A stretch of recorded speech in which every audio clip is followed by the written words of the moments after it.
Hey guys welcome to my channel. അപ്പോൾ ഇന്ന് ചിങ്ങ ഒന്നാണ്, അതുകൊണ്ട് നല്ല ദിവസമായതുകൊണ്ട് നല്ല രണ്ടൊരു പരിപാടി നമുക്ക് ഇന്ന് അറ്റൻഡ് ചെയ്യാനുണ്ട് കേട്ടോ.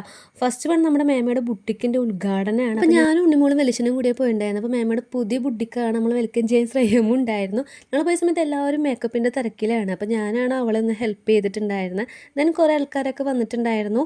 അതിനുശേഷം ഉദ്ഘാടനമൊക്കെ കഴിഞ്ഞു. എനിക്ക് സത്യം പറഞ്ഞാൽ എത്തുന്നുണ്ടായിരുന്നില്ല, ഉള്ളത് വെച്ചിട്ട് ഞാൻ വീഡിയോ എടുത്തിട്ടാണ് കേട്ടോ ഗൈസ്. അപ്പോൾ അറിയുന്നതും അറിയാത്തവരായിട്ട് കുറേ ആൾക്കാർ വന്നിട്ടുണ്ടായിരുന്നു. മേമയുടെ കടയിൽ ഒരുപാട് ഇയറിങ്സ്, കോസ്മെറ്റിക്സ്, അതുപോലെ തുണികൾ, സ്റ്റിച്ചിങ്, എല്ലാ കാര്യങ്ങളും നല്ല അടിപൊളി സംഭവമായിരുന്നു കേട്ടോ.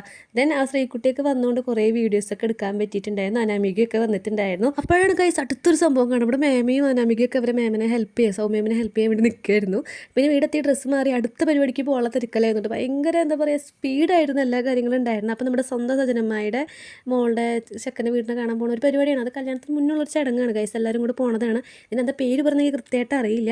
കുറേ നാൾക്ക് ശേഷമാണ് എല്ലാവരും കാണുന്നുണ്ടെങ്കിലും ഞാൻ അത്ര ഓക്കെ ആയിരുന്നില്ല. ഐ മീൻസ് ചെറിയൊരു മൂഡ് സ്വിങ്സ് പോലത്തെ എന്തോ ഒരു സംഭവം കയറി വരുന്നുണ്ട്. പിന്നെ രാവിലെ ഫുഡ് കഴിക്കാൻ നിർത്തുകൊണ്ട് വയറിനൊരു സുഖമൊന്നും ഉണ്ടായിരുന്നില്ല. അപ്പോൾ എല്ലാം കൂടി ഇരിക്കുന്ന സമയമെങ്കിലും ഫുഡ് കഴിക്കുമ്പോഴേക്ക് കഴിക്കാൻ പറ്റിയിട്ടുണ്ടായിരുന്നില്ല ഗൈസ്. നല്ല അടിപൊളി ഫുഡായിരുന്നു. എങ്കിൽ പോലും എനിക്കത് നല്ല രീതിയിൽ ആസ്വദിച്ചൊന്നും കഴിക്കാൻ പോലും പറ്റിയിട്ടുണ്ടായിരുന്നില്ല. എല്ലാവരും ഐസ്ക്രീമൊക്കെ കഴിച്ച് അവിടെ നിന്ന് ഇറങ്ങി നേരെ ഫുള്ളും അടിപൊളി പാട്ടൊക്കെ വെച്ചിട്ടായിരുന്നു ഗൈസ് വന്നിട്ടുണ്ടായിരുന്നത്.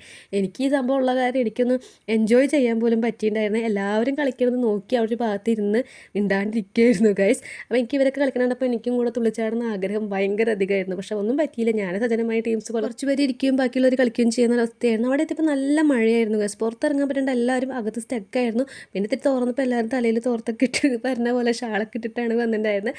എങ്ങനെ വന്നൂരാ. അപ്പോൾ അത്രേ ഉള്ളൂ ഗൈസ്. എല്ലാവർക്കും ബൈ.